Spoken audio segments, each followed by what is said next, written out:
talking to George Liakos. George works with SunTrust and is a major producer. 99 did about $4 million a month, and 98 surpassed it. I think he did about close to $60 million.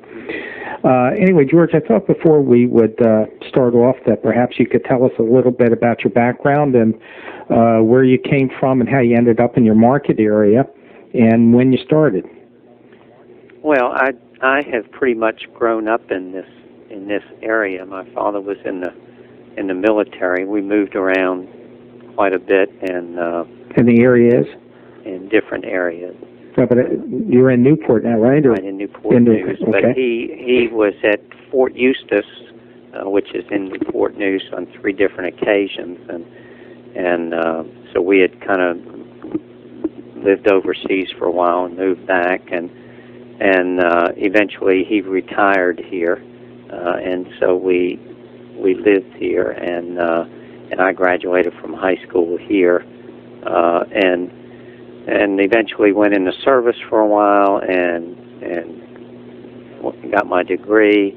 Had a short stint with IBM, and then worked for Allstate Insurance Company in the claims area and in their management program, and just happened to get a letter one day asking if I would be interested in coming to work at then United Virginia Bank, and I got that letter from a friend of mine, and I was just getting ready to move to West Virginia, and it sounded good, and they flew me down the next morning, and I ended up taking a job with the bank and moving back to the area. At the time, I was living in Salem, Virginia, and just getting ready to relocate to Charleston, West Virginia. But came back to the bank and ultimately worked with, I've been back at the bank just 25 years this past November, and the past a little over 18 and a half years I've been with Crestar Mortgage Corporation, and at the time I made the move was United Virginia Mortgage Corporation. Mm-hmm. Sure, I remember it well. And I didn't. When I made the move, had just gone through commercial lending training and was just getting ready to be named as a commercial lender in our main office in Newport News at the time when I was kind of talked into giving this a try, and the rest is history. I haven't regretted it. Yeah, you're one of the old guys. You're like me. Yeah. You've been around forever in the business. I've been here a while. Yeah, most of us aren't around anymore. That's right. This is it's a young person's game in terms of stamina, right. It's highly charged, highly aggressive, very competitive, and it says something that you're still hanging in there after 18 and a half years. Absolutely cranking the kind of volumes that you're doing down there. What do you do primarily? Is it conventional, or you do a lot of govies down there? Probably a pretty good. I would say our office mix is probably 50-50. Now, my personal production is probably 65-35 conventional to government. Mm-hmm. And what's your average loan amount down there? About 125. So you're whacking $60 million doing that kind of average loan amount. That's a lot. Yeah, and I do some fairly substantial loans. I seem to get an awful lot of loans that were maybe they're self-employed borrowers or professionals. I tend to have a lot of those types of people referred to me by agents. Mm-hmm. Most of your volume that you're getting now, is it coming from realtors or personal referrals, or what kind of splits are you getting now? Probably primarily, I would say, of course, I've got a group of realtors that have been pretty loyal, We've done business in the past years quite a bit. So I probably would have to say about 40 to 45% of what I get is from realtors, and probably another 35 to 40% is from referrals from past customers. Mm-hmm. Let's kind of get right into it, because I think you have a lot to offer our listeners out there, which, remember, there's 90,000 loan officers out in the real world out there, and you've been successful for a long time. And, of course, that raises the question is, what do you do that makes you so successful? And so my question is, in terms of realtors, if we can kind of cut it up a little bit, what do you do that brings the kind of volumes in with realtors? Well, I think, I've kind of made it a rule that if a realtor has somebody call me, and I am accessible on weekends. I mean, I still am available all the time. But if a realtor has somebody call me, I'll get some income information from them, pull credit, and I'm pretty good about getting an opinion letter out, generally within an hour or so. If it's credit worthy and the income works and you just feel comfortable about the down payment and everything, I try to get something in writing in the customer's hands and the agent's hands as soon as possible. Now, when you're talking about, are you talking about a pre-qual letter or Yes. a pre-approval letter? No, a pre-qual letter. I find that interesting, because a lot of people have kind of gone to getting the pre-approval letters. I know up in the Washington area, where the market is on fire, you almost have to have a pre-approval letter before you present a contract. And I know in dealing with some agents, matter of fact, done 2 loans recently in the Washington area, and I met with, for instance, I met with one woman who works here at the College of William and Mary, buying a home in, I think, Alexandria, and she met with me and brought everything in, and I did a letter that said essentially based on receipt of, and I itemized everything she had given me, and subsequently and subsequent receipt of an exemplary credit report. I can see no reason why this loan would not be approved as presented, and I got that out that afternoon after meeting with her that morning.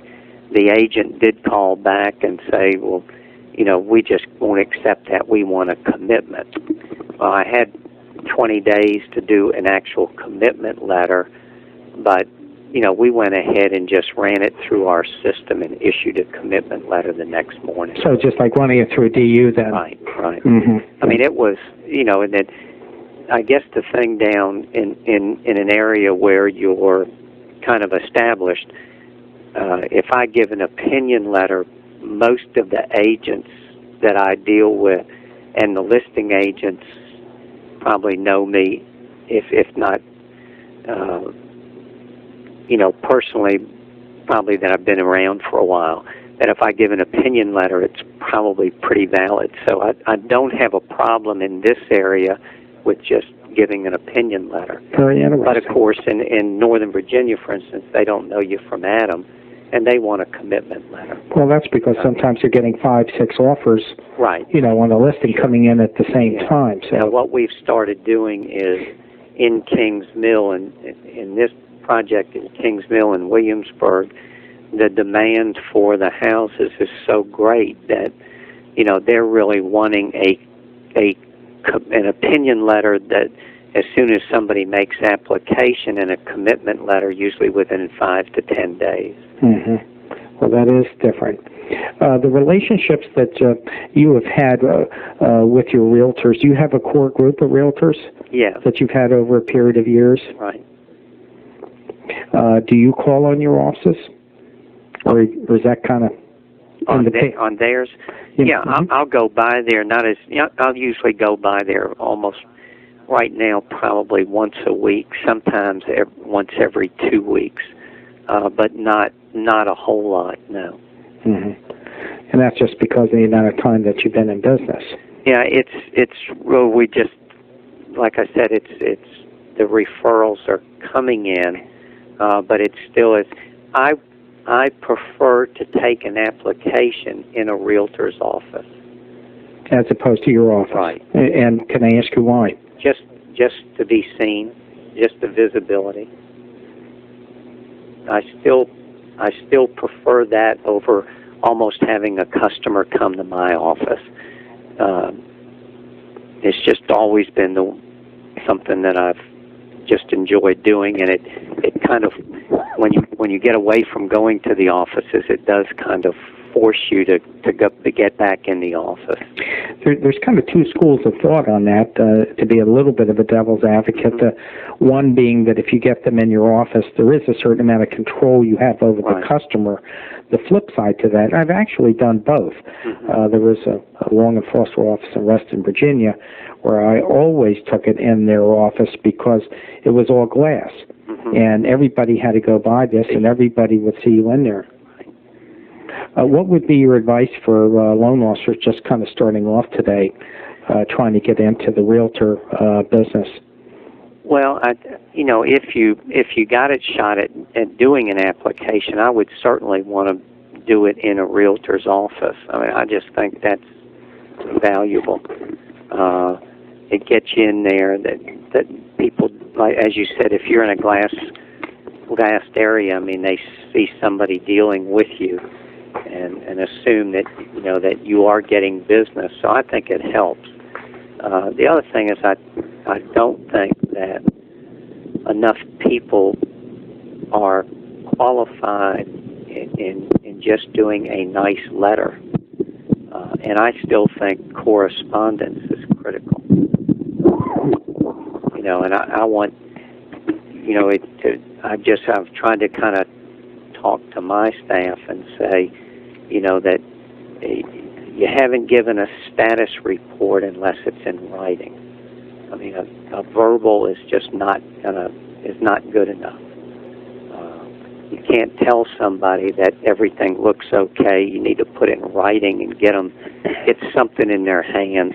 And I think once you've got something in somebody's hand with your name on it, your letterhead, I think that just really kind of gives you a little bit more credibility and just helps the relationship. So your advice is for people that are getting into the business or want to lift their game to a different level is to put stuff in writing to them? I would, yeah. What else do you do? Well, other than that, I mean, I try to be very positive about things. I don't think, even if I couldn't do a loan, I don't think I've ever left the agent or the customer with the feeling that there wasn't some way over time to make a situation better.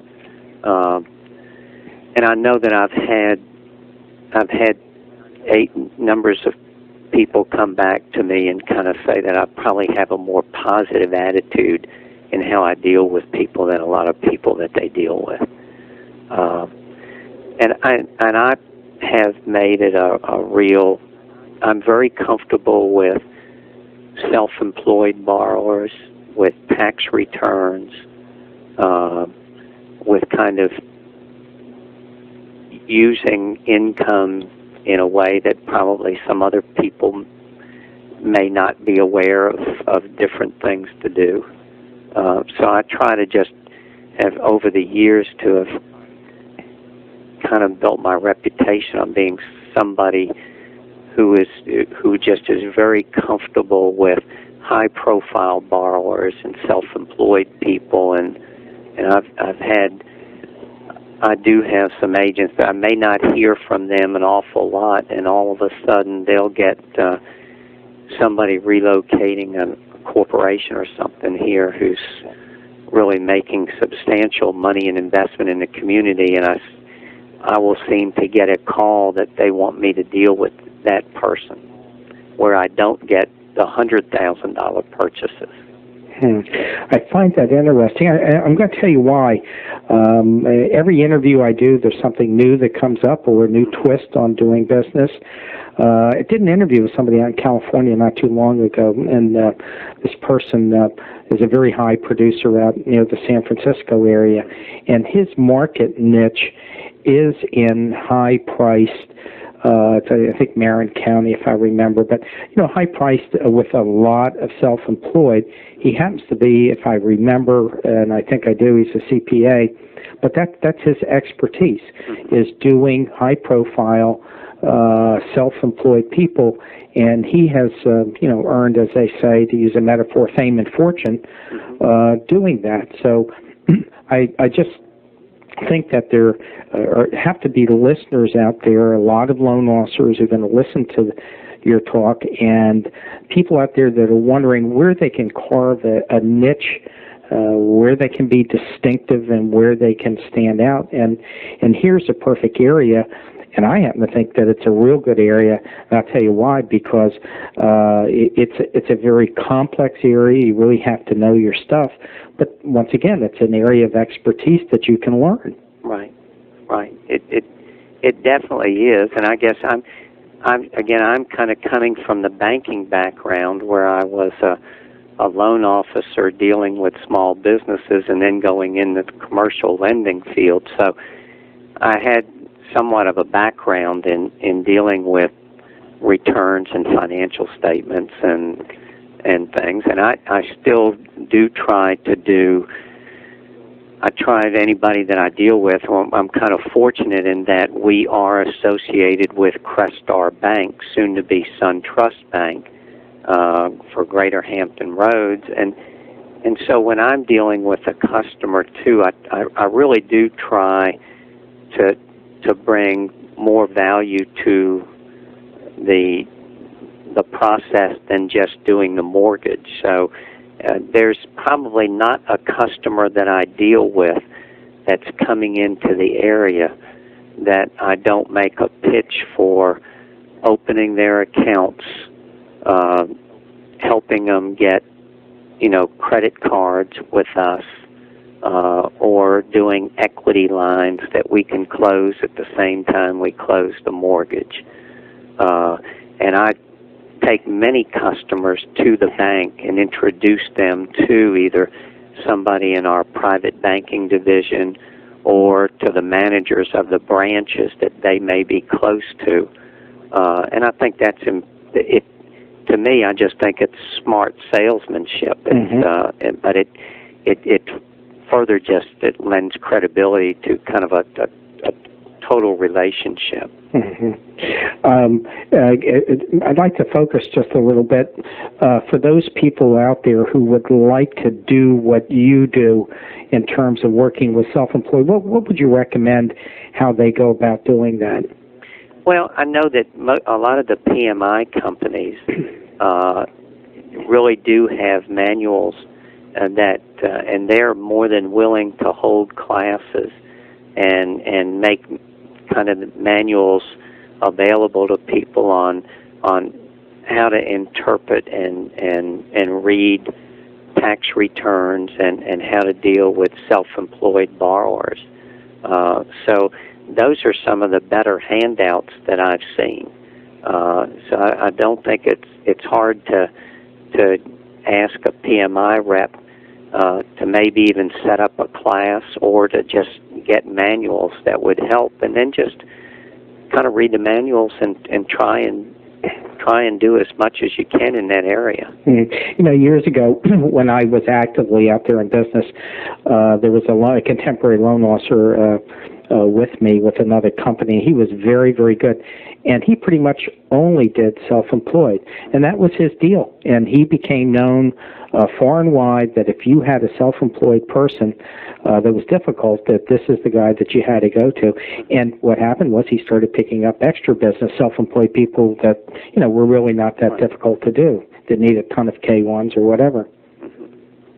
Yeah, I have over the years have done I think I've done mortgages for just about every closing attorney that we deal with, and the closing attorneys, I think, if they get somebody in almost that's self-employed or that's a customer of theirs, I probably get a number of referrals from closing attorneys.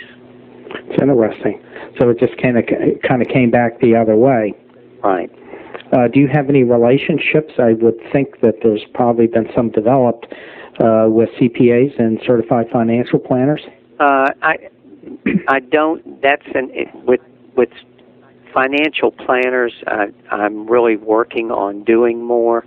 With the number of CPAs and accountants in the area that I've dealt with over the years, I mean, they do refer people to me. That's an area that I probably haven't. I don't think I've given enough attention to is financial planners and CPAs. But do you think it's a valid area for people? Especially, for what the kind of business that I seem to do with self-employed people and things, a CPA would be terrific. I mean, like I said, I've probably got 6 or 7 of them that I deal with all the time, and that do refer business to me, but I don't go out of my way to do anything to get it. What do you notice about self-employed people that's different that loan officers out there are going to have to deal with? And so the question is really posed as kind of an instructional question on what people should do out there. Well, a lot of them really probably they don't understand their returns. I mean, they take everything and turn it over to a CPA or an accountant to go ahead and do the return, and they really don't understand it. I think the main thing is that you in looking at it and in treating depreciation and the way we're allowed to go ahead and treat income, it's just a thing that they may not think they're as qualified as in fact they are once you get it and start going through the statement. And you've got to just be aware of trends. I mean, it still is. I still do look at how sales increase from year to year, and net profit, and how expenses are changing and everything. And I try to put it together so that if it's something that requires me to do a memo or something on why I think this is worthy to be approved, I'm probably a prolific memo writer.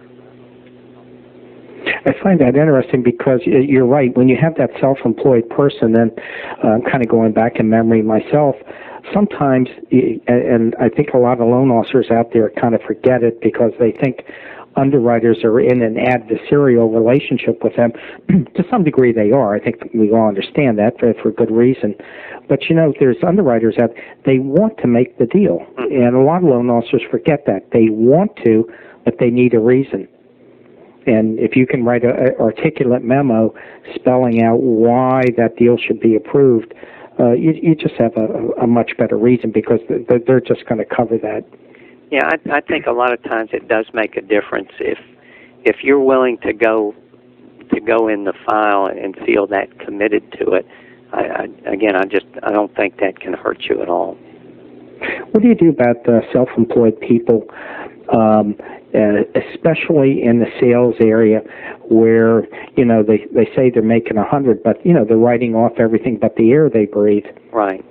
Well, and I think again it's kind of one of those things you've got to look at the return and kind of analyze it. And I've seen situations where I've had people in my office come into me and say, well, this thing's not going to fly because the guy's got these truck payment and a car payment and all this stuff. And it's when you look back and all those are paid by the company.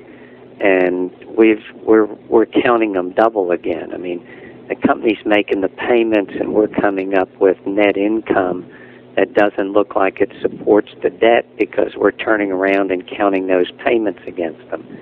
And I think it's just really knowing what you're doing and analyzing the return and making sure that you're not double counting, that the company's not paying the debt and you're charging it against them again, personally. Do you see that all the time? Yeah, probably more often than you would think, yeah. Let me ask you, in that kind of business, do you have a lot of people that you have to turn down, or do you find that there's always a deal somewhere, let's say you're self-employed?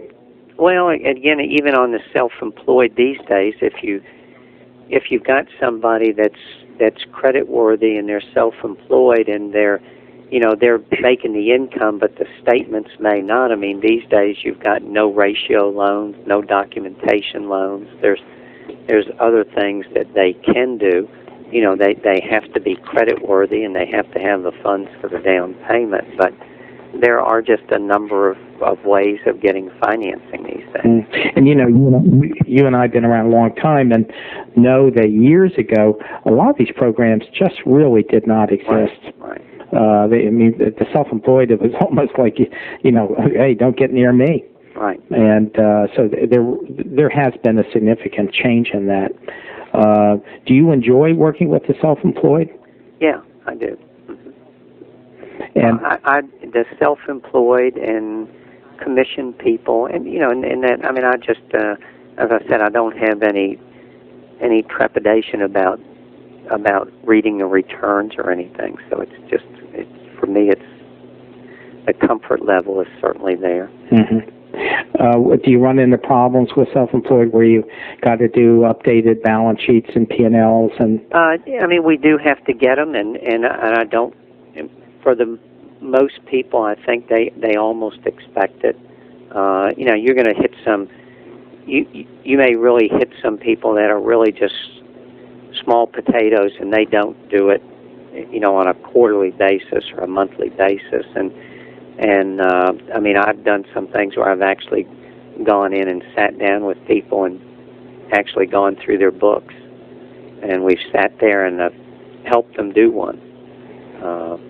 But for the most part, I think most of the people that I deal with know that they're going to do that, and we try to help them. If just tell them that essentially what we need is we need a statement for the first quarter of this year, and you should fill it out in a format like you would on a Schedule C on a tax return, and we'll get them a Schedule C and help them set up the format if they're uncomfortable with it. But I think that's very rare. I mean, because they've been in business a couple of years, they know what they need. Sure, because they need business loans, right. And of course, those people that you're also doing, forming relationships with for your bank. Right. That's great for the bank too, because Sure. probably a lot of those people need and want maybe to transfer some of their business. No question. Yeah. What about, I'm going to switch signals on you there, and I'd like to talk a little, I don't always do this, but I'd like to talk to you about pricing and how you, I'm very familiar with your bank, I'm familiar with your pricing actually. I know that, you're not always lowest and you're not always highest and you're pretty much in the market. But how do you feel about pricing in general and the relationship it has to the business you do? Well, it's what you end up with certainly is with once you get into kind of, if you're dealing primarily with realtors, it can end up being nothing but price, and that's why I kind of tend to the best referral is one where somebody that you've done business with has referred somebody to you. I don't think there's any doubt about that. Yeah, absolutely. And and you do get into pricing issues. There's no question on some of them.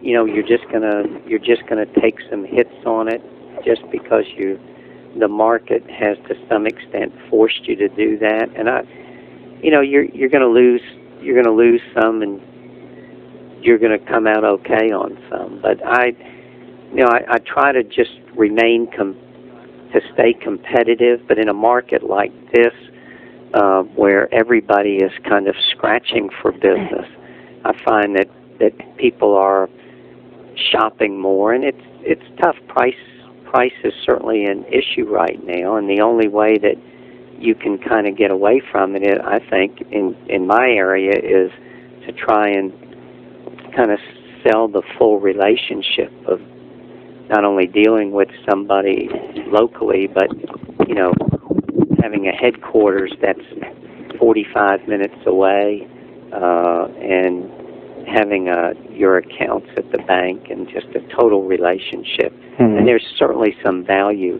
I think, added in having everything with a Crestar or SunTrust. Yeah, but not everybody can do that. There's a lot of listeners out there that are with brokers. But I think there is, and I'll just throw this out to you, for those that might like to get into the kind of niche that you're in, which is what I'm focusing on in this interview, obviously. I do think that, and I'll just pose this to you, that maybe pricing with some of the self-employed is not as intense, for the simple reason that you were performing a real service for these realtors. Oh no, with the self-employed, I think it's a little bit different. That's my point. Yeah, but that's what I want you to make the case about. No, I'm sorry, I didn't. I thought pricing in general, but no, with the self-employed, I don't know that they're really as price sensitive as just the general salaried employee. I mean, because you are doing more, and you're probably somewhat sold to them as somebody who's an expert and kind of really knows what they're doing, and this is the kind of person you need to deal with. And I think right away that takes price out of it a little bit. Right.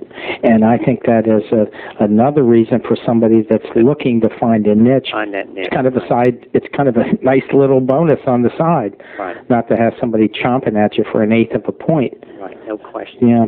And especially when you have a realtor that's referring these type of people to you. We all know that the reality of the business is that there's some realtors out there that will hose you for 1/8 of a point and not even think about it. It's a kind of a version of you're only as good as your last deal, and so I do think if you have an advantage, it certainly helps when it comes to pricing. Right. Do you have any other areas other than self-employed that you try and concentrate in?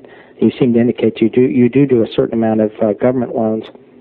Well, I do a lot of, what I would term, I seem to get a lot of professional people, doctors and things that, sent to me. But then I over the years in this area, I have kind of done, over the years, developed fairly good relationships with some builders who do some kind of tract building, and for the most part, I'm probably one of 2 or 3 preferred lenders in several subdivisions, and that's a lot of the government loans that I do. Mm-hmm. How did that come about? Well, I just think over time, I've gone in and used to make a lot of site visits and spent a lot of Saturdays and Sundays in the models, making myself available, doing open house sheets and having information in there that people could come in, look at the models, go home, and with sheets that detailed numbers of different programs for financing based on different sales prices, and it had my name all over it. So I've had several instances every year where somebody says, well, I went into a subdivision, and there were some sheets in there that you had prepared, and we didn't buy in that subdivision, but I liked the sheets and I could understand them, so I thought I'd give you a call. Do you have relationships directly with builders, or do you kind of concentrate on people sitting on the sites? Well, probably a little bit of both. I mean, I know the builders, and they know me, and I know the agents at the sites also. So I think the builders, while they're very comfortable with me, certainly their thing is that as long as the agents are comfortable, they're fine. Mm-hmm. Let me ask you something. Since you've been in business for so long, how do you keep track of all your people? Do you have a database system of some sort or a method? Yeah, we we do have, Crestar has a database system. And you use we that? Keep track of it. Yeah. Do you find that's helped you over the years? It has, but again, I'm probably from the old school in that I haven't used what's available to me to the extent that it is very usable. I could do better. I could do more with it. And I'm in the process of, even at this point, I'm kind of excited about doing some more things.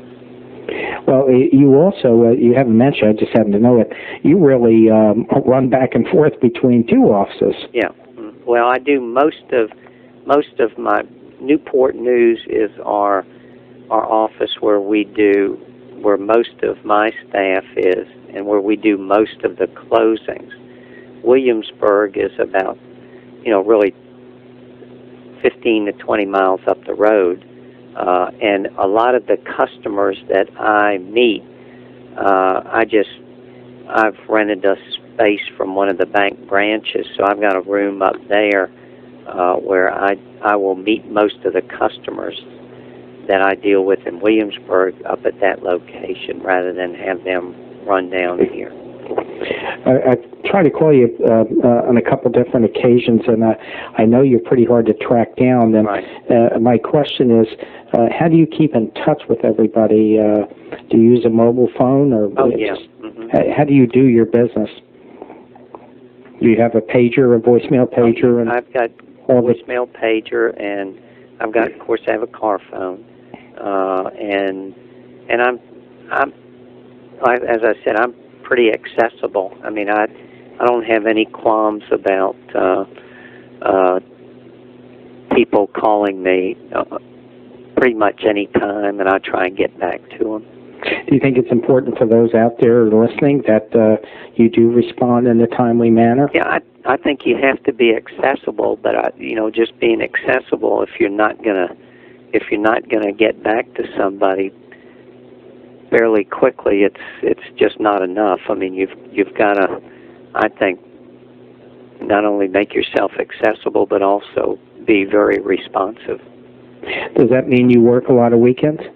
I'm on call, but I mean, probably in the last, I'd say in the last 8 weekends, I probably had 3 Saturdays and 3 Sundays where I went by, just stopped by sites and visited the agents, spent some time with them, took some sheets by, kind of watched what customers were looking at when they came in, the models, what information they were picking up. And for me, it was a time to kind of be one-on-one with the agents.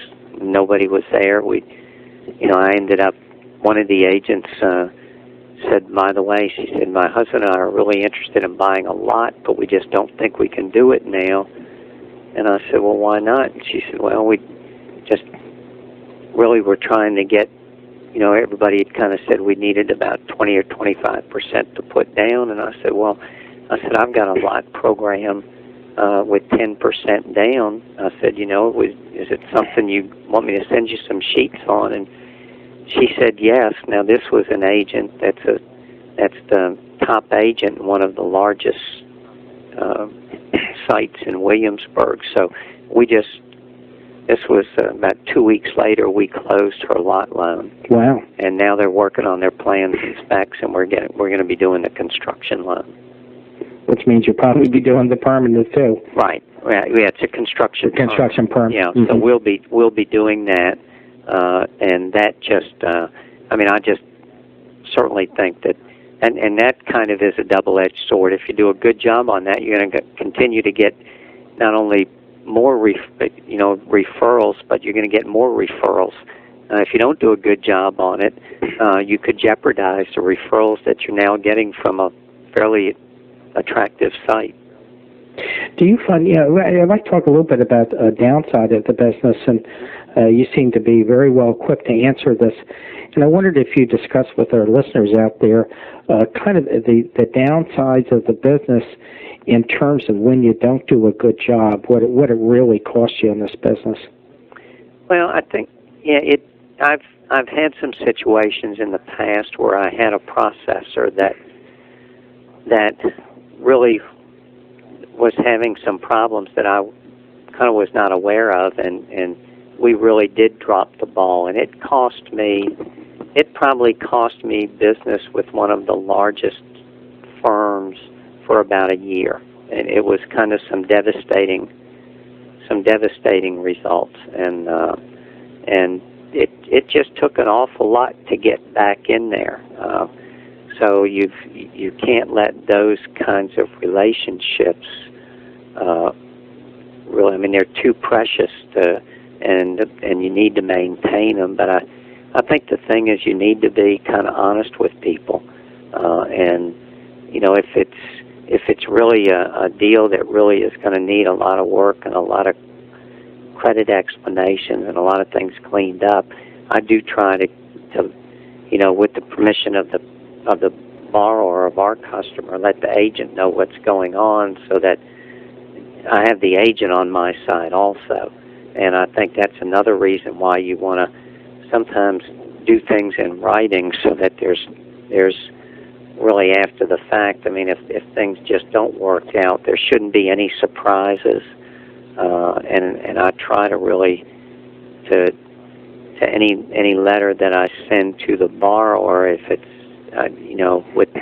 with their permission, I'll copy the agent on it to let them know what's going on. It's funny, as you said this, it brings up a kind of a repressed memory to validate your point. When I was young, one of the first things I did, and I told you I was in real estate when I first started, and incidentally, I sold computers for IBM too when I was young. But when I started off, I sold the first, it's called Woodley Park Towers, right off Connecticut Avenue in Washington, right across from the zoo. And it was the first condo conversion in the city. And it was a luxury one. General Patton had lived there, and Lyndon Johnson for a while. And it was very interesting. I worked with a fellow named Jules Levine, who's now passed away. And this guy was an old salesman who was as tough as nails and as good as they came. And it was interesting. I was, young and stupid and halfway decent salesman, but the lesson I got from him was to document everything. He used to literally write down everything with the home office, which was a large real estate firm in Washington. And it came to pass that there was a check that was a certified check for $25,000 that someone had given him on one of the properties. And I forget whether the top hadn't been filled out or whatever it was, but created a firestorm because it was lost, and the home office got back, and they really were getting ready to put his head on the block, and he just simply reached in his drawer and pulled out a memo and read it off to him. On such and such a day I talked to, and such a day I sent it to, and such a day it got there, and they ended up firing somebody. So I think it's well worth it to just document everything you possibly can. Well, I know when I go back to when I was with Allstate, and I was probably with Allstate about close to 4 years, but I had spent 2.5 to 3 years in claims, working out of an office in Virginia Beach, and I covered Newport News, Hampton, and of course worked with bodily injury claims and with attorneys and things.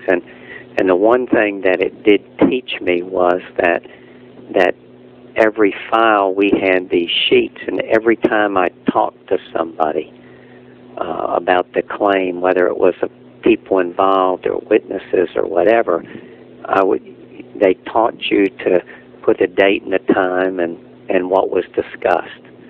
And to this day, I still try to do that in every file that I handle. I still want to have a conversation log, and I write in that folder everything that I say to a customer, so that I'm just keeping track of what's going on. And I've just kind of made that kind of the standard for everybody in our office also. So you don't have problems later on. Right, and especially, and invariably the tough deal that you really needed on that probably was questionable to begin with, those are the ones that tend to get worse as they go along. So being able to document, that you did things in a timely manner and that you did things right is probably more critical. Mm-hmm. I'd like to end this with you made a kind of a side comment. I'd like to follow it up just for a little bit. You seem to indicate in a couple of different areas we've talked about that you really make an effort to keep in touch with the listing agent, keep them informed. And I just wonder if you talk about the value of that for a little bit. Well, it's just, I'm just big in just really, keeping the written communication lines open. And I think the reason that I do it more than anything is because I don't want telephone calls. I almost feel like I'm so busy with phone calls, and I'm so accessible that anything I can do to keep people from calling it is almost worth the effort. And so I'll try to make sure that we, really make sure that we send copies of everything to all the agents involved so that they know what's going on and that they don't have to call us. And I think it's worked out. I can almost tell when we're doing a good job, our telephone calls about statuses or what's going on from listing or selling agents or the customers is down dramatically. Do you get a report out on kind of a pro forma basis, like once a week or once every couple of weeks? Well, we try to do it. I'll do as I said, an opinion letter pretty quick in the transaction. Now we've kind of set a standard of trying to get everything approved within about 15 days. So the next thing we want to get out is pretty much a commitment letter, an approval letter. Mm-hmm. And then that's it. Isn't that kind of amazing? Now, that is one thing that's changed over the years for all those old boys out there, where 45 days was like a good time if you're dealing with some of the government loans. Just getting an appraisal done could take forever back then. Sure. And now it's just, that the quicker we can ask for the right information, go ahead and get the thing put together, get it approved, and get it ready to close. The least expense is involved in doing the deal for us. Right. Well, I think I'm going to kind of end this on that high note, and I wanted to thank you for taking the time to talk to our listeners today. I think there's a lot of valuable advice, certainly in the area of self-employed, because I think there's listeners out there that are going to be listening to this and see that there's a real market niche where you can make a lot of money by developing some expertise, and it's an expertise that a lot of loan officers, including me, I'll be the first to say I used to do it. Sometimes when I was young and getting self-employed, as soon as they said that, it was like my stomach would turn. But the reality of it is it was an opportunity. Sure. Anyway, well, look, thank you George, so much, and it was awfully nice talking with you today.